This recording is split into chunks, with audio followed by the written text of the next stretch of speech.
Welcome to Face to Face, Connecting Theater Makers to the Public, a program from the Legacy Theater and socialdistancetheater.org.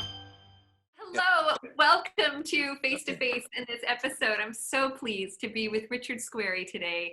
I have known this gentleman for over 2 decades, and he never ceases to amaze me with his knowledge of the art form of live performance, but mostly how to navigate life and healing and connection and to be present in the moment.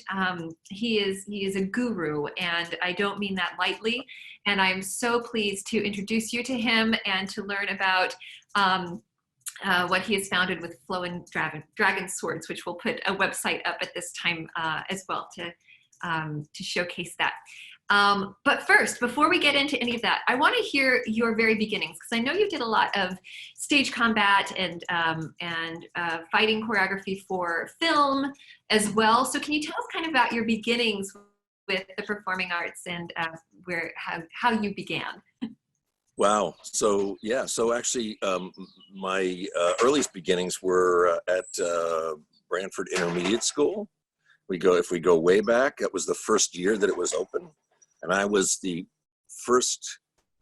was in the first 8th grade class that would be there for just 1 year, and then we would move on to the high school. And so I started to do shows there, and really, I just got bit really hard by the bug. And then in high school, I was dyed-in-the-wool theater person, and people like Maria Ogren and Tony, all helped and nurtured that. And in that time period, they had a series of talks from artists that were in the area. And someone had convinced Frank Converse, the wonderful actor who doesn't get enough notice, and that people have to look in Google and IMDb to find out who he is. But he was in many, many shows in the 60s and 70s, and came and spoke to the theater group at our, actually the auditorium full of people, because everyone wanted to see him. And he owned an island right off the coast of Brantford in Stony Creek. I followed him out like a puppy dog after the interview, and I said, "Oh my goodness, Mr. Converse, I'm so interested in becoming a stuntman, and I just would love to talk to you about the industry and so on." And and I happened to mention in that thing that at the time I was doing stonemasonry, which I loved, and was another whole meditation. And so he asked for my number, and I thought, wow, that's cool. He's asking for my number to call me for, some kind of wonderful stunt or part or something, And of course, he very much wanted some stonemasonry done on the island. And that led to actually, and here I am, I'm 18, and this wonderful man, I think Frank was probably in his 30s at that point, and just a lovely person, a really wonderful person. And part of the reason people don't know him more in Hollywood is because he's a wonderful person. He didn't usually put up with a lot of the nonsense that was going on at the time. So I did stonemasonry and carpentry, which I was also doing building out on his island. And he surprised me the following year by giving me a ticket to go out to Los Angeles and sit in, and then finally be hired and be part of a picture he was doing, which is a movie of the week called, it was later released as Cruise into Terror, but it was something akin to that. And it had an all-star cast. It had a crazy, incredible cast at the time. These are people, again, that younger people have to look up, but John Forsythe and Stella Stevens and Frank, Hugh O'Brien, Ray Milland. Oh my God, Ray Milland. I used to get Ray Milland's V8 juice in the morning for him.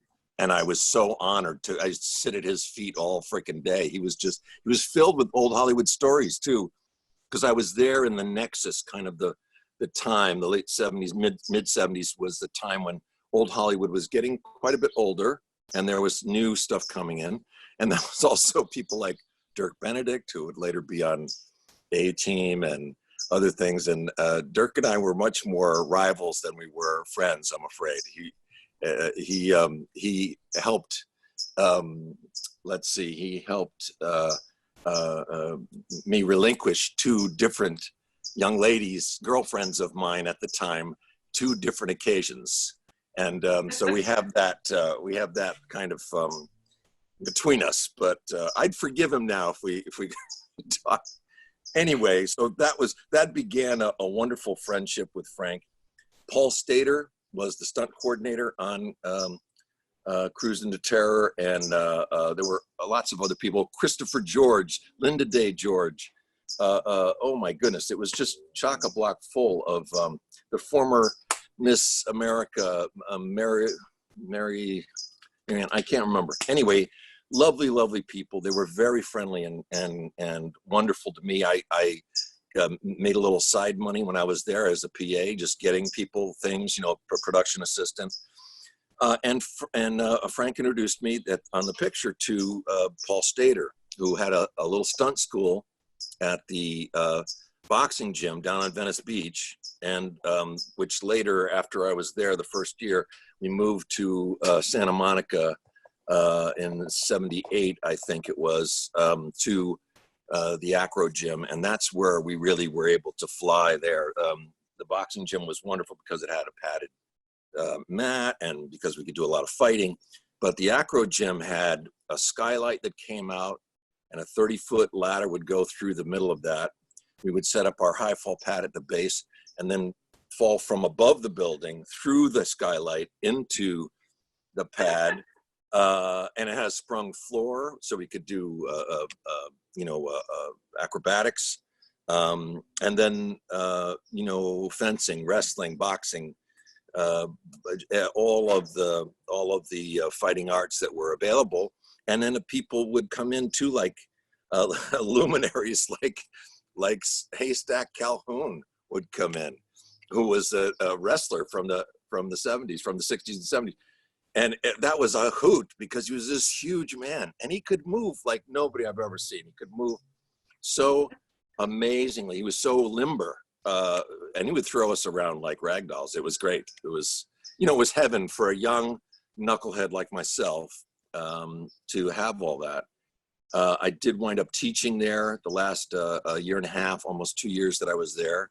And it was a lot of incredible training, and other stuntmen, friends of mine or mentors of mine, would take us out on the weekend, and we would go do stunt driving. We would do horses. We would do, it was that kind of thing. Now, no one was doing this. It was not, and actually one of the reasons that no one was doing it for probably 20 years after that was that after I left, a couple of years after I left the school, they didn't have such great instruction and deals there, guidelines there, and someone wound up breaking their back and suing, them out of existence. From then on, I don't remember hearing or seeing about a stunt school for the next, 20 years. And now in this age of extraordinary equipment, incredible physical, the young people now are living in such an extraordinary time, because I meet young people that can do what I could only do after lots of training, and I certainly can't do any more. But they do extraordinary things with their bodies, and free running, parkour, and they have no compunction about high falling, and just all kinds of extraordinary training available for them. Everyone comes in. Has the digital age changed that at all? Has the digital age, as far as you know, lessened the art form in any degree? Oh, well, it added a whole other avenue. What was blue screen and is now green screen. Of course, we all know is wire work and flying, and all of these things they're extraordinary additions, and they they do take a skill set. It's a very unique skill set because there are the harnesses and the ways of moving people through the air have changed so much that it's really now it's its own kind of specialty. Lots of people from my time, you were trained and you had to know whatever was available at the time. You had to know the whole gambit, and you were great at some things and okay at others and what have you. Now it's very much a specialty game. You know, wonderful. There are wonderful organizations like Dueling Arts International, Greg Hoffman's group, which is such a terrific and a nuanced thing. Greg and I know each other a little bit, and I went to one of his teacher camps to see what it was about, and I have to tell you, they're quite extraordinary. He's an amazing fellow, and Dueling Arts is some place that I would let young people know is Dueling Arts instructors are highly trained and highly respected, and their sword work is highly nuanced. Of course, the sword work and some of the physical fighting is kind of their central thing. They don't do these other things, but it's a stage combat centric training instead of stunt training. So it's a little bit of a different animal, but highly respected. And there are many stunt people that train sword and fighting with him as well, and his wonderful organization. And DC Wright out in Illinois, who is one of his proteges, is a professor at I believe it's I'm going to probably get in trouble for this, Southwestern Illinois University, I believe. There's a few ones with similar names, and I'm afraid I'm going to plead being old if anyone questions me on that. But yeah, so there's a lot available now, and there are stunt schools available.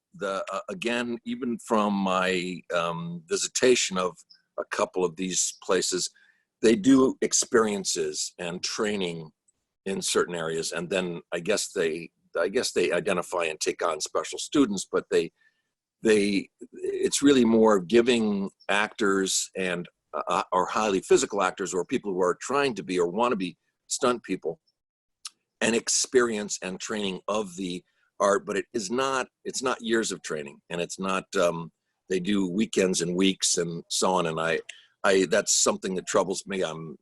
That concerns me.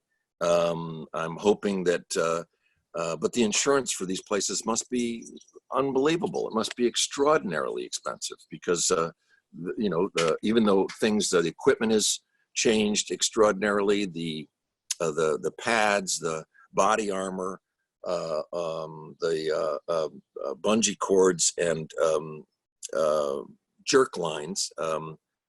We used to have a cable that was clipped to our back, a single point harness in the back, which was a leather harness in those days, with like, you know, it would have 4 points, but it wasn't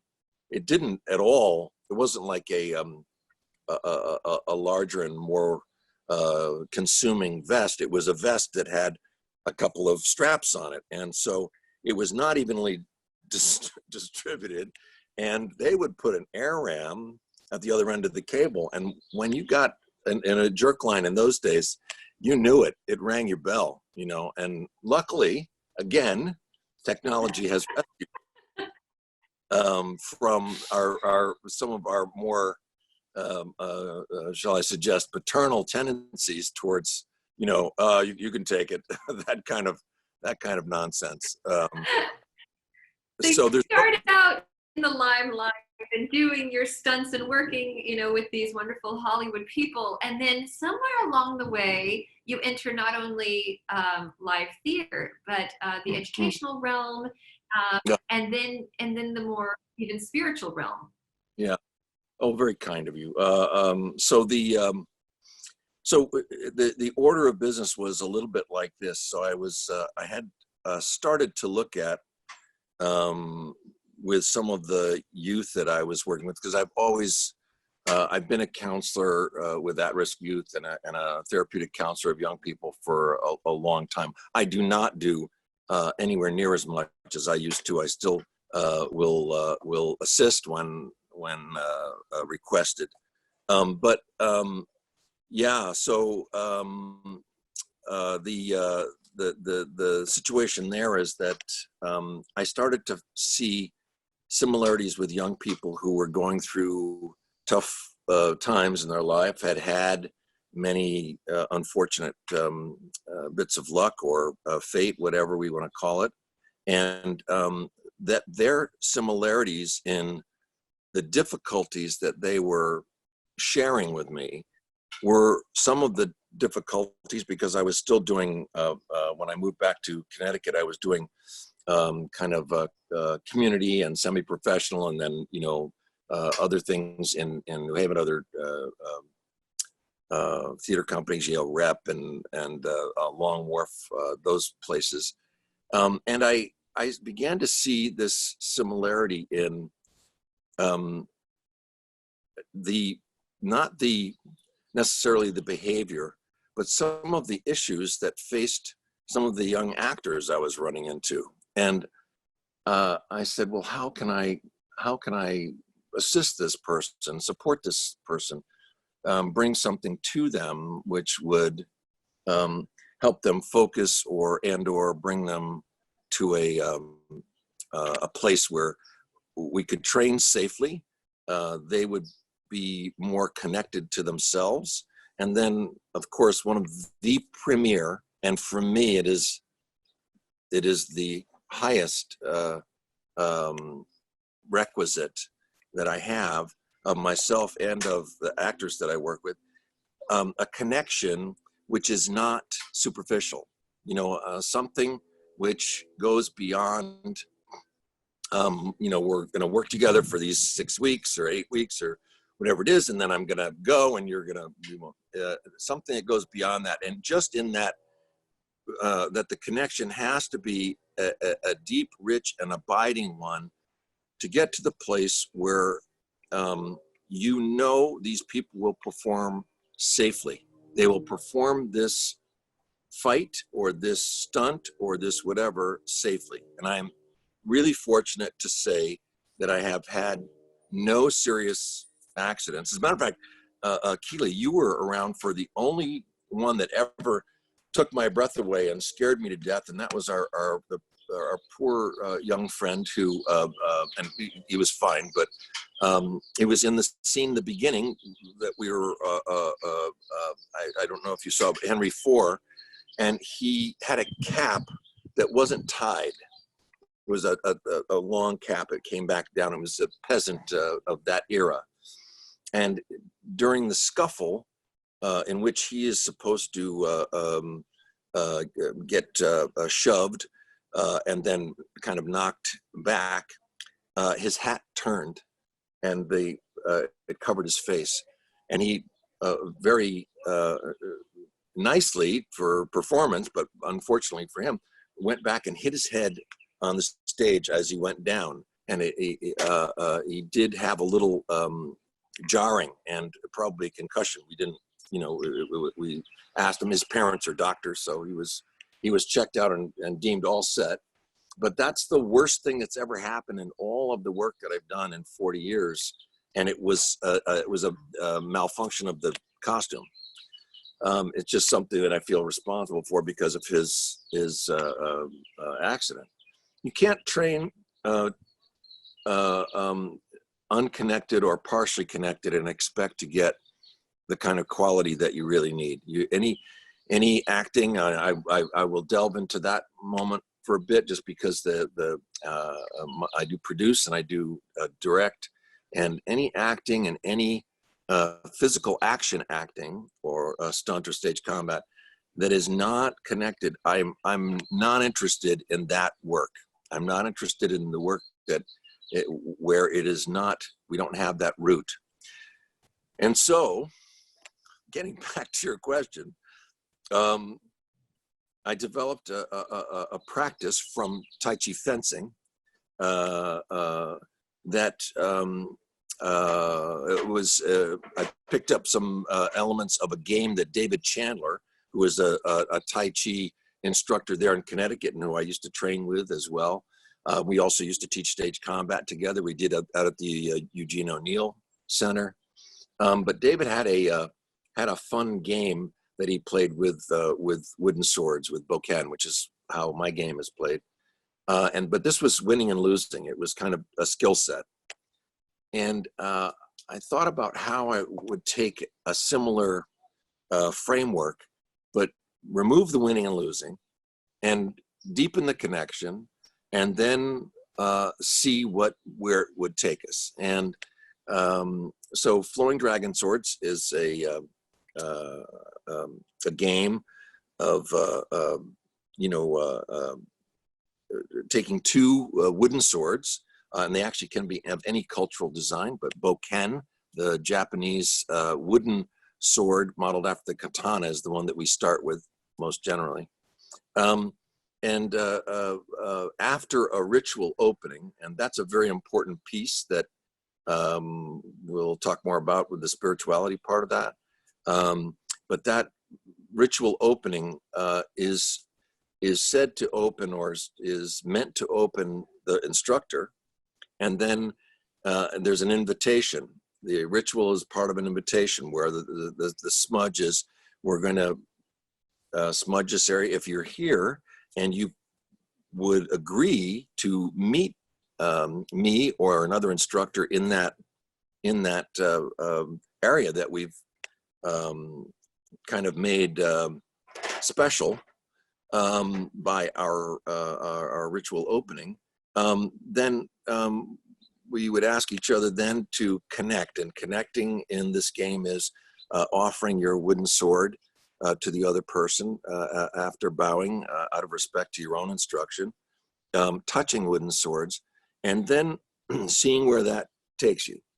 So it's this outer connection, physical connection, which is then joined by, this is an aspect that was not part of other trainings, but almost 100% or as close to 100% eye contact as possible. And 100% eye contact is, there are many trainings which use eye contact, and they're wonderful, and they all are reaching for the same thing. This was just my attempt to give people, first of all, safety, in that there's no hacking, stabbing, slashing, or any aggressive movement whatsoever.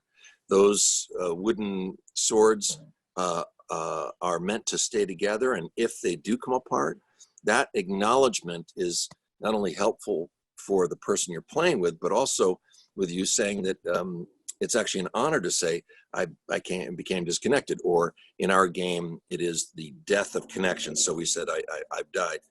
And of course, that's of the connection, not the body. So the idea that the disconnect or the death of that connection is acknowledged, and it's not a blame thing, it's not a winning thing, there's no winning and losing, that it is a deepening of trust and of understanding between instructor and student, so that at some point everyone feels comfortable not only acknowledging, which we must acknowledge the places where we disconnect to know where we are connected. So if we know when we're not connected, it helps us understand what connection really is. And there's many other aspects to that, as well as I do, Keely. You can look at someone in the eyes, and if you're trained in customer service, you're told to look someone in the eyes and that this is good business and so on. And you can ask them if they'd like fries with that or whatever. But the point is that it's not the same thing as this other kind of level, or this other place that we're asking for, which is most appropriately designated by the 16th century proverb, eyes as the windows to the soul. Yeah. Because it is that opening, it is that vulnerability, it is that place where we can say, I'm going to trust for this moment that you're okay and you're not going to hurt me. And that means all kinds of things, and not physical, because there's not a lot of fast movement, but that you're not going to stick me out, that you're not going to leave me here hanging, that you're not going to hurt my feelings or make me feel less than. And that is an extraordinary gift. And these things are not done by talking; they're done by experiencing. So the game is played for a little bit, and then if at some point during the class or the rehearsal there's an opportunity, we sit and in a circle, and then if people would like to, and they're not required to, but if they'd like to, they would offer into an imaginary fire or a real fire, a flame representation, a candle, a smudge bowl, whatever it is, or just into the center, into the imaginary fire, any thoughts, feelings, things that came up for them, ideas that are fresh or new, or their experience into that fire. And that means good or bad. It means things that made you sad, fear, anxiety, all of these things which stand in our way of connecting with one another deeply. And connecting with one another deeply, if that happens, you get the best physical and safest physical work. You get the best acting. It happens every time. You can tell, you know this from your own experience, when that other actor is not connected to you, or they don't care what you're doing, or, I mean, it doesn't work. It doesn't work. And everybody knows it. So there's that mystery, there's that wonderful intangible that we have that is so important. And so, as I mentioned, the game goes on really acknowledging those disconnects. It's always played for an amount of time, usually an agreed upon amount of time. And then, you take a break and we sit in the circle and perhaps share or not.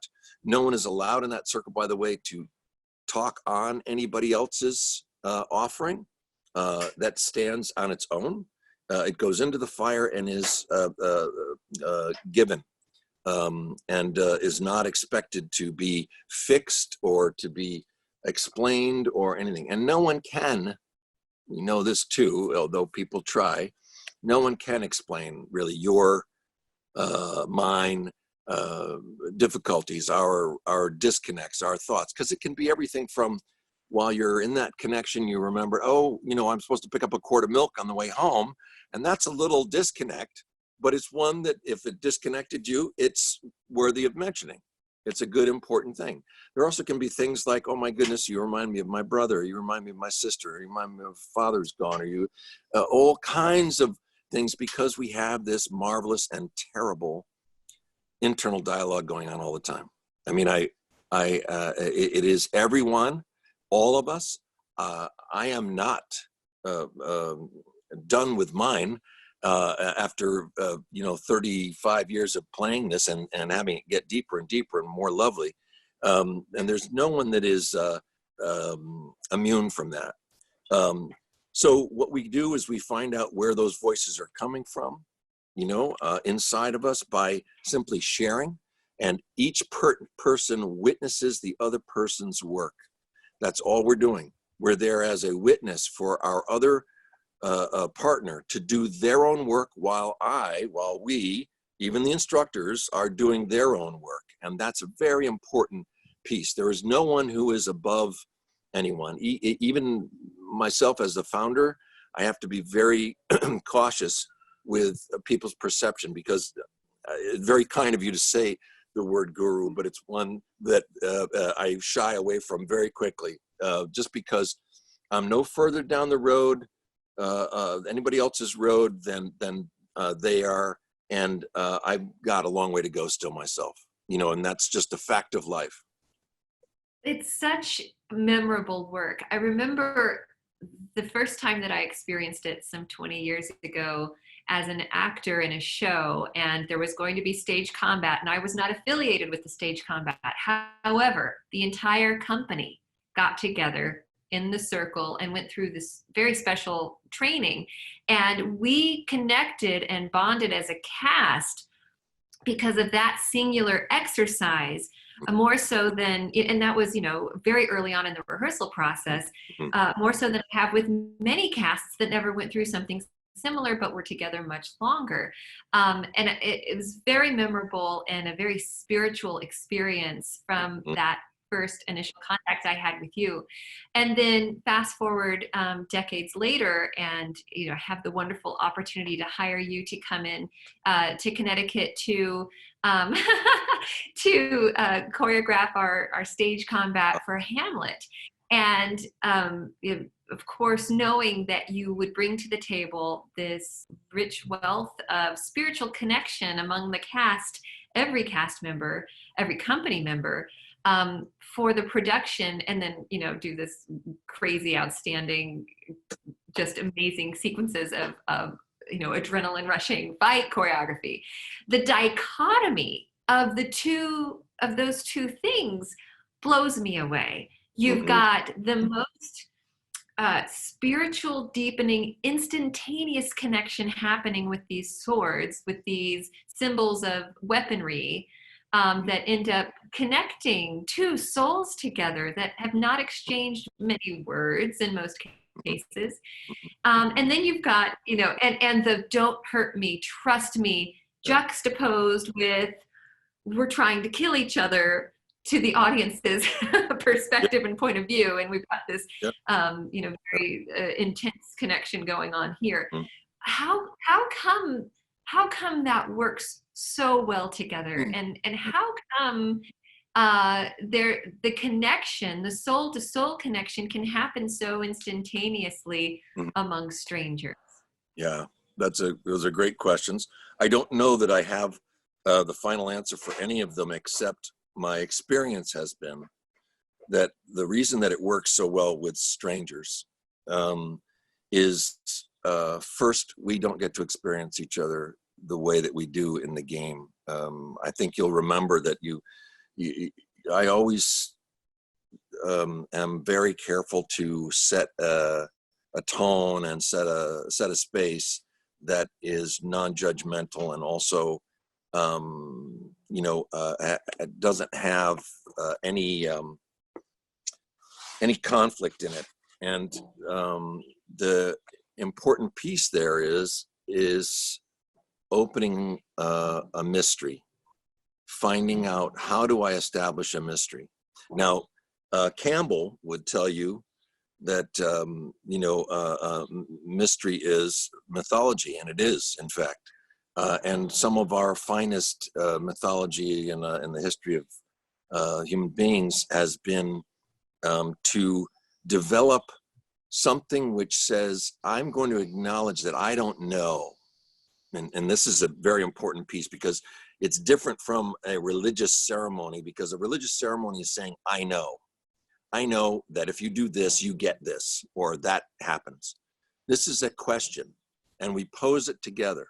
We ask and put forth to the universe that if we will open to one another in this space, can we deepen more quickly our understanding, the understanding between us, the one that will make us, help us, support us doing better work together, better treating together, better things.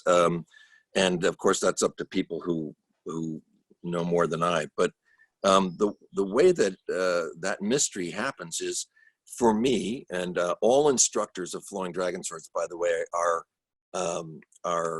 vetted to have their own opening ritual. I mean, it has to be one that has spoken to them. There are all different kinds. There's ones that use music and meditation. There are ones, Chaz, for instance, uses visualization and meditation before he does Flowing Dragon Swords.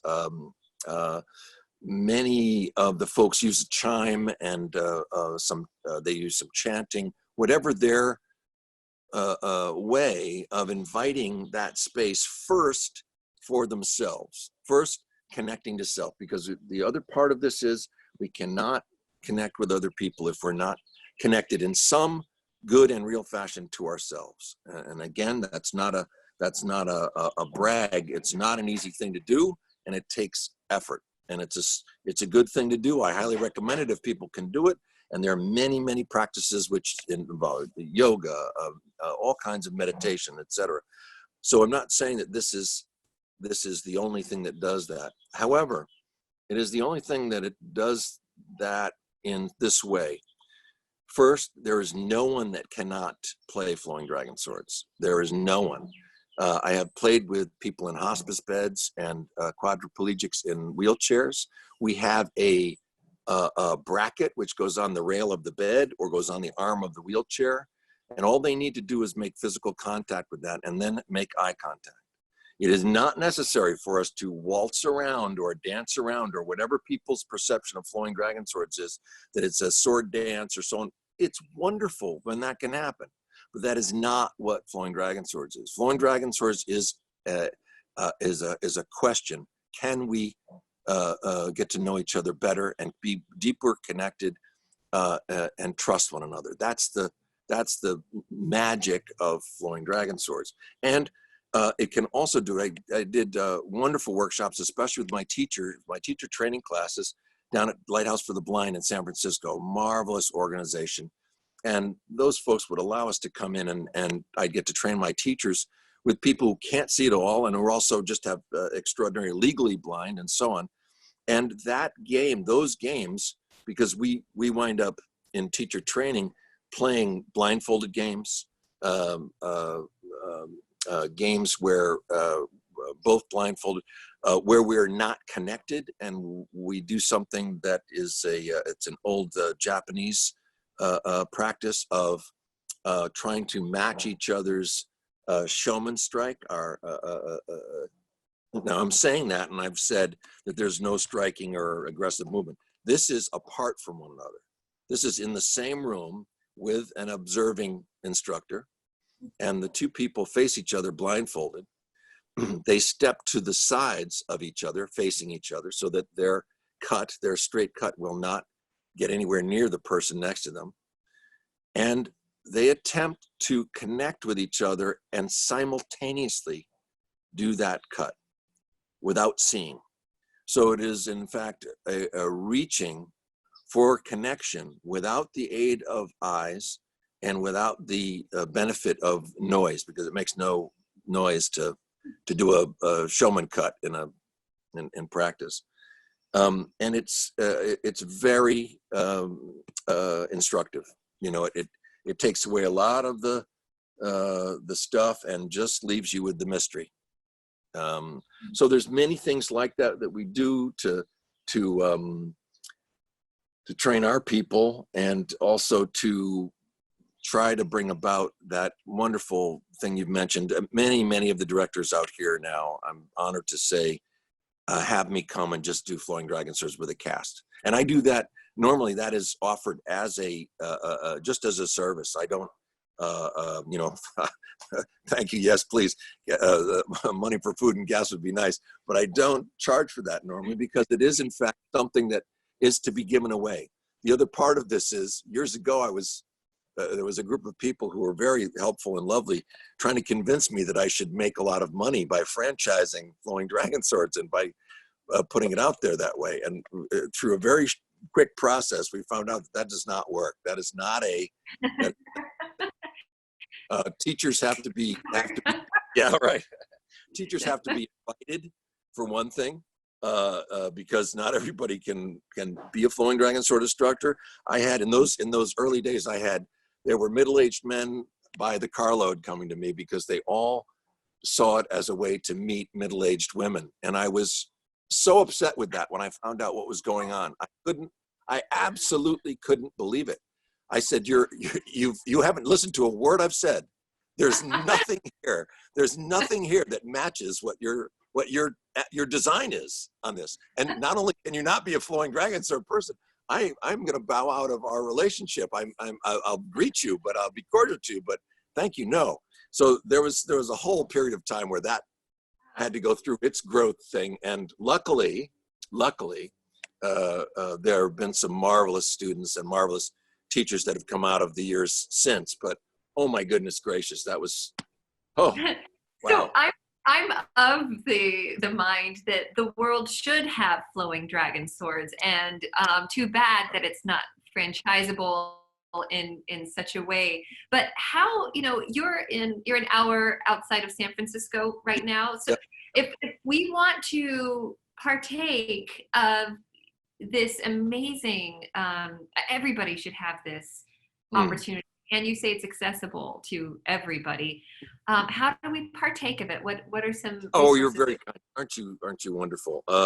So presently it unfortunately is not able to happen. The dojo that we practice at is also the dojo where I practice Aikido and Tai Chi, and unfortunately, it has had to be closed. The owner of the dojo has had to close it under order, and I'm trying to find a way. There is a wooden version of the tashi, or this is the sword in Japan, which preceded the katana. It's a much longer. It's a great sword from Japan's ancient warriors, and I'm trying to look at that because the other thing that has been discovered in Flowing Dragon Swords over the years is that eventually you can play with a wooden sword of any culture. And it's wonderful when students make them or instructors make their own. I love that.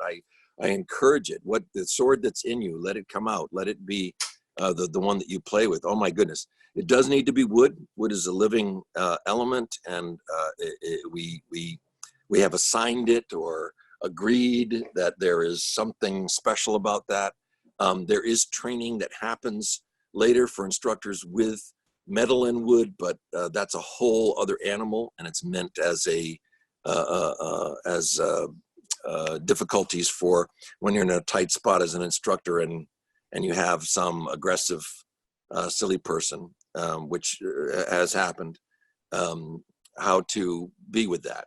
But the main focus that I'm trying to do right now is see if we could play, and I'm convinced that we could, with these tashis as a substitute for Flowing Dragon Swords. So the class here, the regular class here is held on Monday night. There was a Friday night one as well, but the Monday night classes we've had to take a break.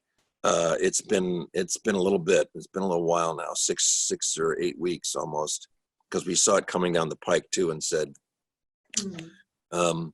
So is there no virtual substitution or amendment of, or well, we're trying from your voice to my imagination and your creativity. I hope we can find a way, because it isn't necessary that we touch one another. It's not necessary, but I do want to keep us at a safe distance. It would have to be played with masks, but there is hope there, and I'm trying to get enough time. Yvonne is still working. She didn't have all her shows canceled and all her classes canceled and or permanently postponed, whatever.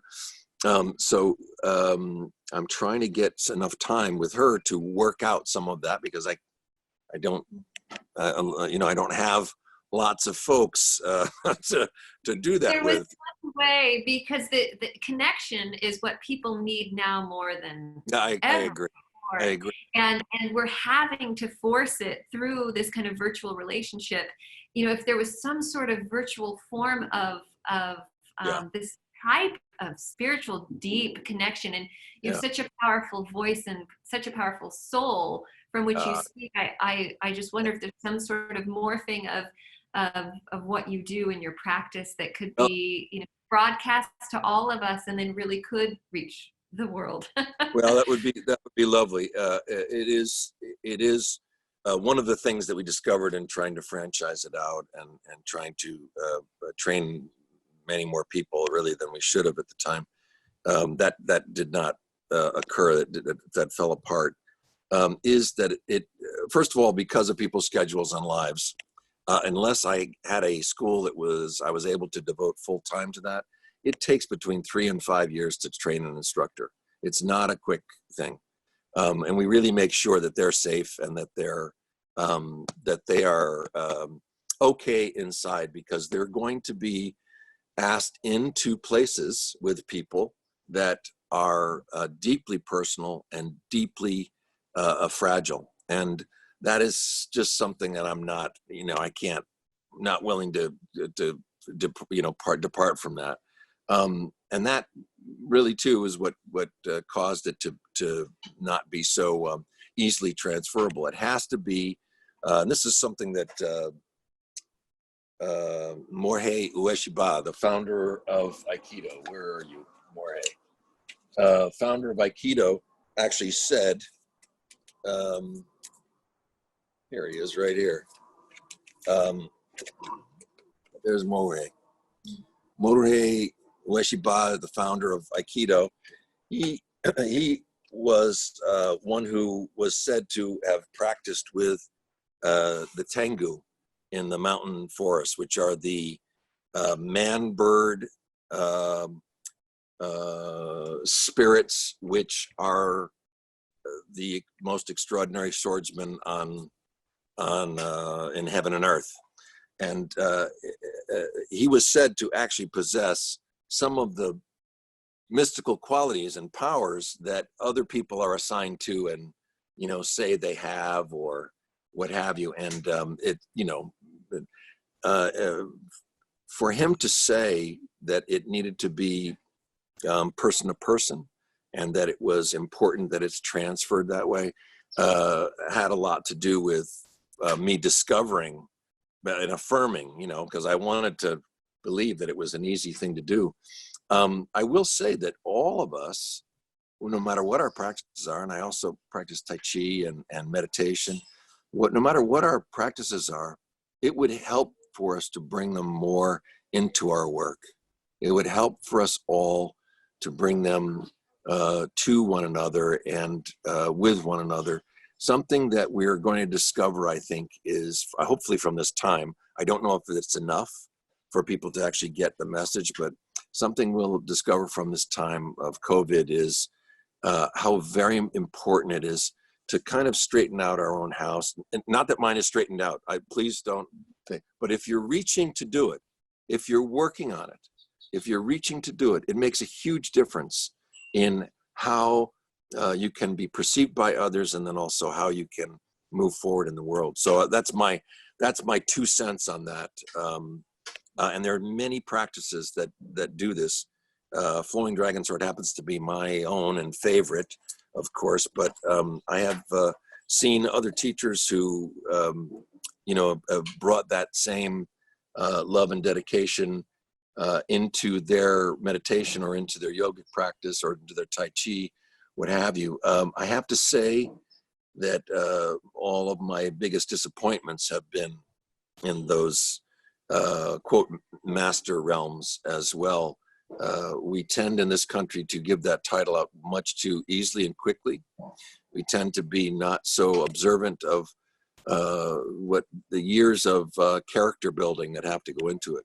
This is something that's come up in what is now known as intimacy work, which you guys back there, Claire Warden is back there and was one of the founders of the new verbiage around that. And what I am very lucky to say has been a huge part of my practice and my business for probably about 30 of my 40 years, because I didn't understand it either in the beginning. But the beauty of intimacy work in theater, in film, is that we have taken away the secretive internal dialogue. We've taken away the fact that I'm going to sit here and while we're working, have my thoughts and whatever they are, and I'm going to have my inspirations and whatever they are, and we'll talk over what we can talk over. But if I surprise you during our lovemaking scene with this or that, that's because we're caught up in the moment. But this is not acceptable behavior. It's never been. It has never been.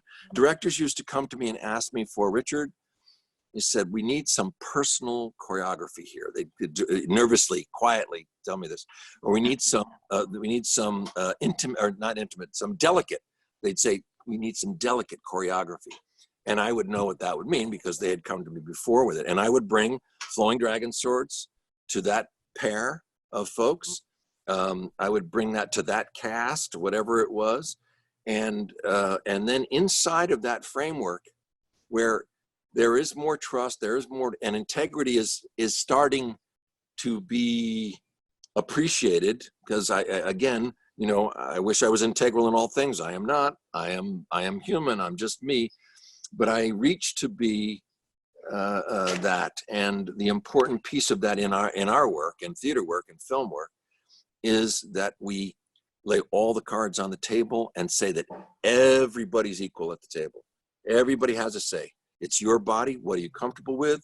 where can the hands go, what can happen, how long, who's going to start the kiss, da da da da, and then have those conversations individually, so you can also find out where people's heads are at.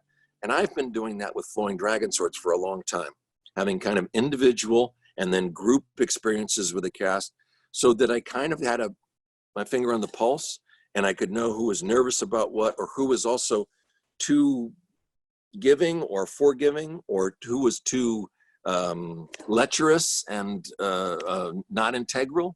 Those are all really important things to know, and you don't get to know those in the 6 weeks, 8 weeks, sometimes, of a theater experience.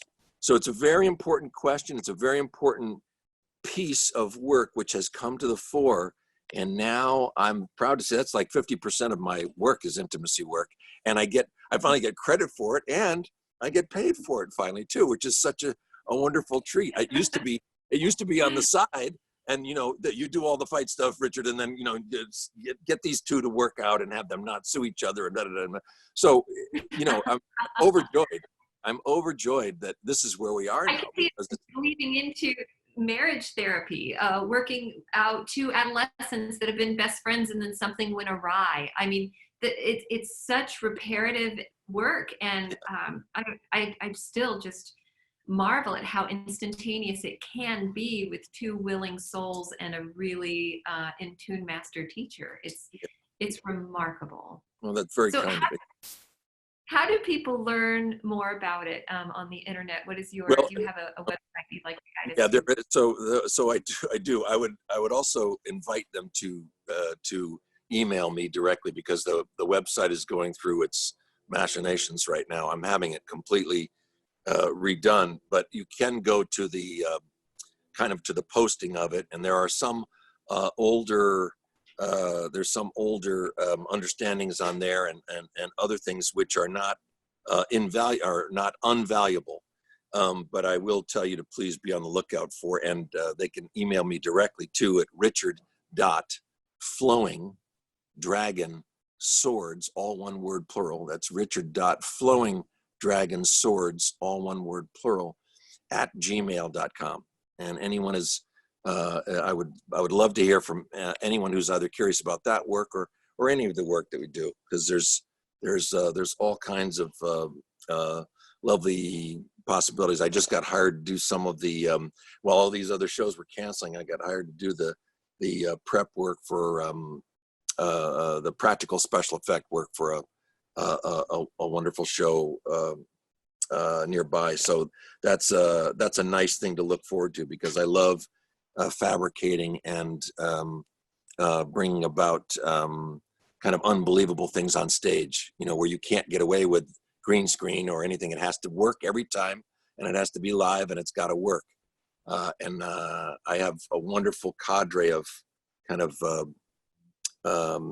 everything from metal workers to craftsmen who know when I come, they're excited because they get to do something different. So it's, operating crossbows and arrow hits and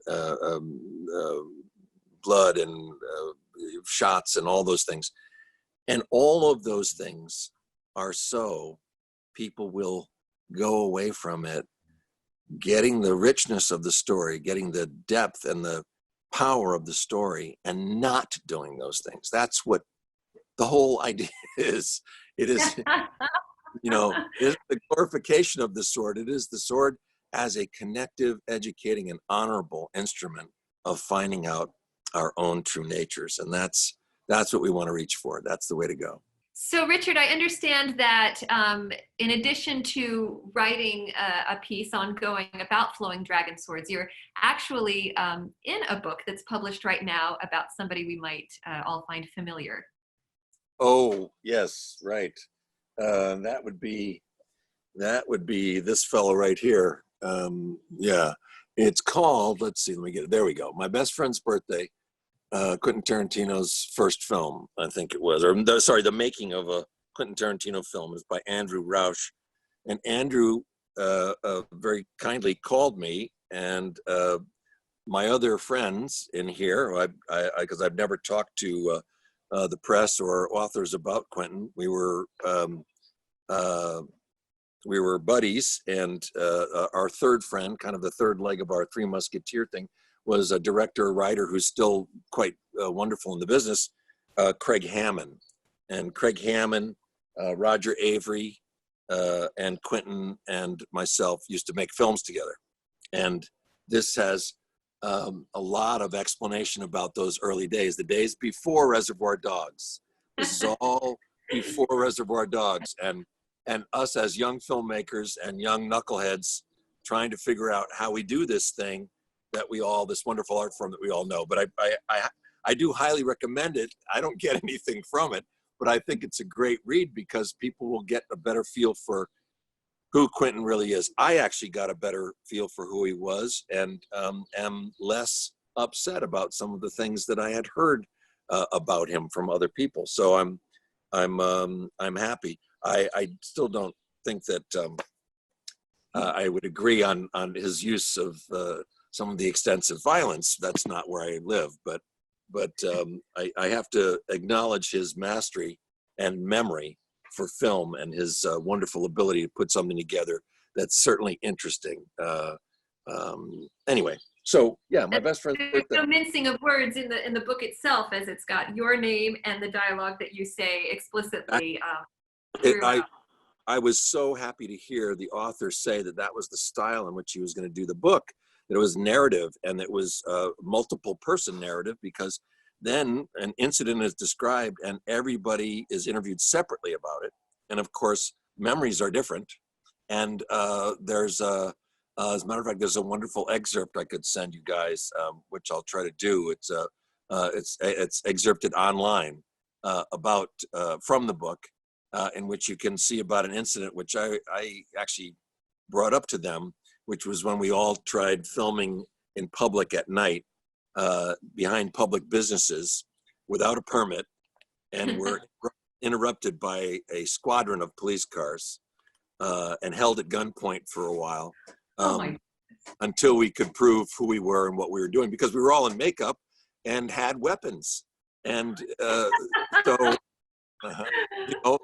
these are the days. So well, you're a master in all areas. I tell you, it's if there's anybody that's listening or watching that has a need for any type of connection piece, be it romantic and intimate, or a really dramatic and exciting reveal in a fight scene, Richard is amazing. He is just absolutely amazing. Well, and Keely, I need to just call you a couple times a week, and likewise. Yeah. Likewise. Win-win. Very, very kind of you. You're marvelous. Thank you so much. Thank you for this, and thank you for everything. Thank you for sharing your time and being so generous to share your email with all of us. And best to you, and safety to you, and to Yvonne. And when we come out the other end of this, I'm excited to work with you live and in person yet again. Yeah, that would be lovely. That would be lovely. Please, my very best to your family, Keely, and everybody there. And great good fortune with this wonderful, extraordinary legacy theater. And it's finally able to be completely refurbished and rebuilt. And you've worked so hard for so many years. I stand in amazement. And I thank you, being a former resident of my birthplace there, of Brantford. It just is going to mean so many things to so many people that they don't even realize yet, I think, because it was a wonderful place to go, and it has such a rich history, and I know you're only going to bring honor and beauty to that. So all the very best to Legacy Theaters. Thank you. Thank you so much.